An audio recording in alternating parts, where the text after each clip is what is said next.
Baker is one of a couple guys this year, Justin Fields, Baker Mayfield, Sam Darnold, guys who didn't start that are not on the team that drafted them, that are playing well on other teams. And before the season, or before last season, I kept telling people I've had a conversation with Baker. He keeps trying to put out there that I've been injured. I haven't been able to prepare properly. I'm on this team. I'm learning this playbook. I'm this, and this. And what Baker's doing right now goes to show when a team has confidence and belief in you, when the people around you believe in you, what can happen. And to that point, something happened on the broadcast where I was literally going to ask you that next. There was a quote of Baker said they brought me in to make work fun again for the guys that were not having fun when Brady was here. I honestly, Baker said it was taken out of context, and I believe so too. There's different ways to lead, okay? Brady is very intimidating. He's the greatest of all time. He's the greatest of all time. And when he comes to work, he's not coming to work for the BS. You got to think, Brady was 44, 42, 3, 4, 5 years old. Baker's in his early 30s. If he's 30, Baker's in his early 30s. What we do at different age groups, we operate completely different. But Brady also knows, hey, I've won 7 of these things. I won 1 here. So if you think that the way I do it doesn't work, I mean, obviously it does. That's why Jordan in The Last Dance said, I'd never asked anybody to do something that I wasn't willing to do. I know what it takes to win a championship. And if you don't want to play that way, don't play that way. Facts. And for Brady, what Baker was saying is, this is just how I am. And this is how I lead. It's a lot lighter. I got handshakes with guys. I'm more energized. I'm doing all this other stuff. Whereas Brady, it was more of a business. It's business. I am operating to win championships, and I do it the only way I know how, and I'm not apologizing for it. Yeah. And I think people took Brady defending the way he does it as a slight at Baker, and it was more of a, I don't think it was levels to it, right? It is. To sit here and say it's not, it's kind of. Exactly. To Tom's point, I think he was getting across was like, this is my job. Like my fun comes in with the winning, which I totally get. And I think it was more of just the statement of the 7 championships. And if you don't have one, you should be working to get one. Yeah. And he's thinking like, stressful is not winning the championship. Yeah. And it is, because he's won 7 of them. He knows. Yeah. He knows my son is in Little League, and almost every year he's been in Little League, he's won some type of championship, city championship, a tournament championship, whatever. And he's got all these rings, and he be doing the Tom Brady, walk around with his rings and stuff. And one time he won, and I said, son, does that championship feel good? He said, oh yeah, man, Pops, it feel great to win, this and that. I said, that's your motivation. My motivation was, I don't know what that feeling feels like, so I'm going to do everything in my power to feel that feeling. And I correlated what he's doing right now to Tom Brady. I said, the reason you see Tom be the way he is because he knows the feeling of winning the championship. And he never not wants to feel that feeling. Yeah. And I told my son, that's your motivation. How you feel right now, you need to work to where you never not feel this. And that's all Tom is saying. It was stressful to me to not win championships. That's what stress was to me. That's a stressful work environment, not winning. Yep. And I don't see nothing wrong with that. Yeah, I will add though. I do want to go back because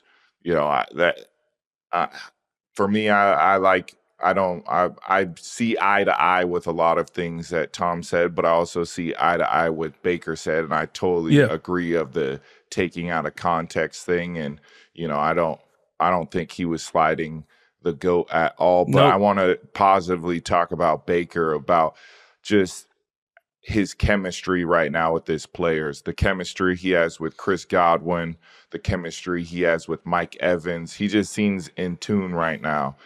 he's making the game plans come to life. He's given each game plan a movie. Forget the Broncos game, but every game that he's played in this year offensively has been a movie for him, and he's done a really, really good job of being in sync with the O-line, getting the screen game to White going, and then to get his stars the ball of Godwin and Evans. And he's done a really, really good job.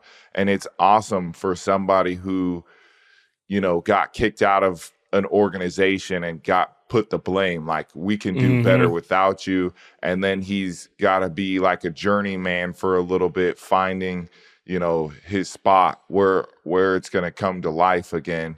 Had to go through Carolina. That was not very fun. Then got a shot with the Rams. Turned out to have some success there, and then eventually get a shot with the Buccaneers that he was in a QB battle, was trashed for an entire camp, and then finally he got named the starter and then has not looked back. I give props to people like that. People like that, their mental toughness is legit. Like, I don't know how many people we have in today's world that just stop doing stuff or stop trying or give up. And I think Mayfield needs a lot of props for not listening to the noise and not giving up and, continue to work at his craft. I give a lot of props to Baker. He needs a lot of love for that, but it's still early in the season and he's just got to continue the success. But I like to give people flowers for overcoming and not giving up. I respect that a lot. Yeah, for sure. What you got to do is you got to be resilient. You got to have confidence. And that's what he's always had. He walked on to Texas Tech, ended up being a true freshman starter. Once the guy who was there got hurt, he was a true freshman walk-on starting quarterback. Got newcomer of the year. He walked on to obviously one of the best schools in the country in Oklahoma. And he became the starter there. Not only did he become the starter, he won the freaking Heisman. It was the first overall pick. So resiliency and confidence and playing with a chip on your shoulder has always been who Baker is. And I honestly believe that's what's carrying him and what's going to carry the Bucs throughout this season. Baker just looks like a winner. There was a play where he escaped a sack and he got hit and it looked like he got crumpled and then he spun out and went and made a play. I mean, when he's running the ball, he's running angry. That touchdown he scored, and he ran over the DB and then stood over him. At Baker, he's just one of those guys, man. And you want to play well for him. You want to win with a guy and for a guy like that. And then being around him, I know he's a great leader. Everything I hear from coming out from OU and Tampa, it's just people love being around him. He's infectious and just such a great leader. And I look forward to what they can continue to do. Yeah. But there's let's talk about I want to transition. We got to talk about the Eagles a little bit more. I know you mentioned it earlier about their struggles and missing some guys. Can you touch on defensively what you think about them? Not just as a player since you've played, but as your analyst that you are in the media world. Can you touch on their kind of struggles on defense? And then if you want to touch on offensively too, of where do you think they can go? Yeah, so when I'm watching them defensively, the Eagles, when they were the Eagles, 2017, when they went back to the Super Bowl, was it 2022? I believe it was, 2022. What they did is they were dominant up front. They were very dominant up front. The last Super Bowl they went to, they led the league in sacks, almost broke the single-season sack rate. They had 70 sacks. Yeah, they was going crazy. They were going crazy, and that's what they're missing. Yeah. They're too inconsistent up front. They got the two young guys, and I said before the season, man, Fletcher Cox not being there, it doesn't matter whether he was older or not. People are forgetting Fletcher Cox had like 40 tackles, 7 sacks, all that. That was his last year as an old man, and he decided to go sit down. He could have kept going. He said, when you lose a leader, later been to 2 Super Bowls, won a Super Bowl, he was good.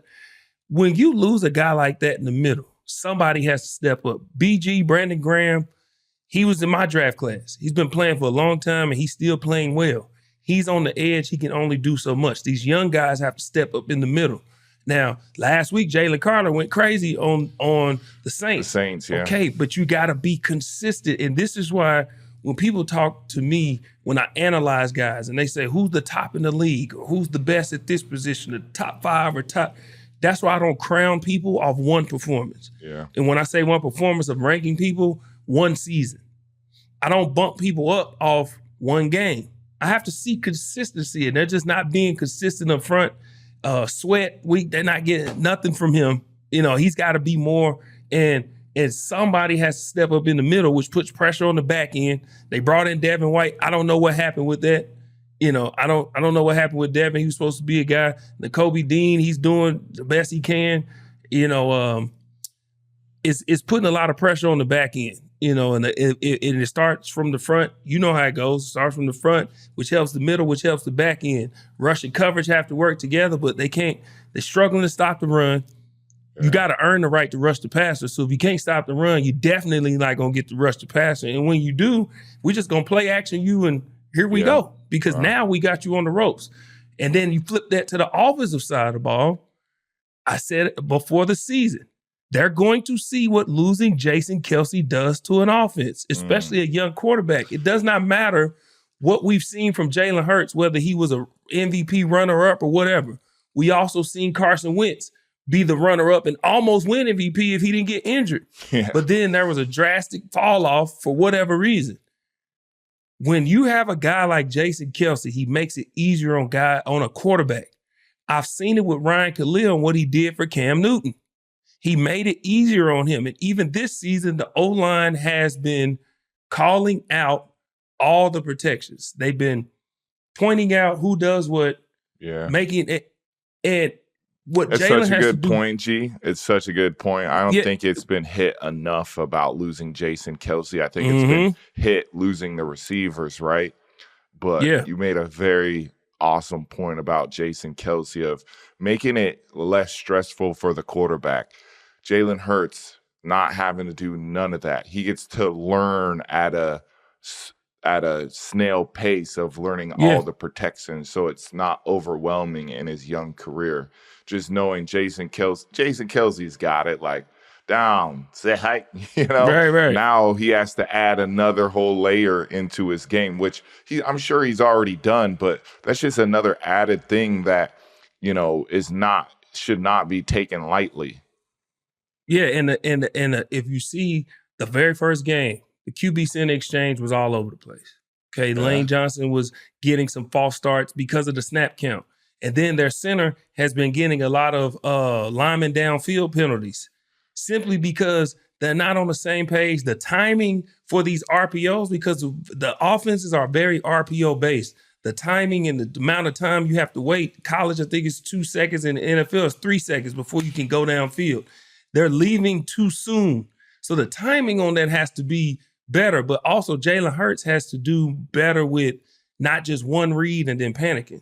He has to learn to go through his progressions, which leads me to why people need number one receivers. Losing your number one receiver and your starting center. Brown. Yeah, and your starting center, it's tough. I'm not off the Eagles. These guys will get healthy. Yep. Lane Johnson had a concussion. He'll be back. Saquon still. Saquon's still playing well. Devontae will be back. AJ will be back, and the Eagles will be just fine. Now, defensively, I can't say the same because they're healthy. And I just don't know what they're going to do. These guys up front got to be more consistent, but I'm not off the Eagles. I still think top to bottom, talent-wise, they're the best team in the division. Are they playing the best? No.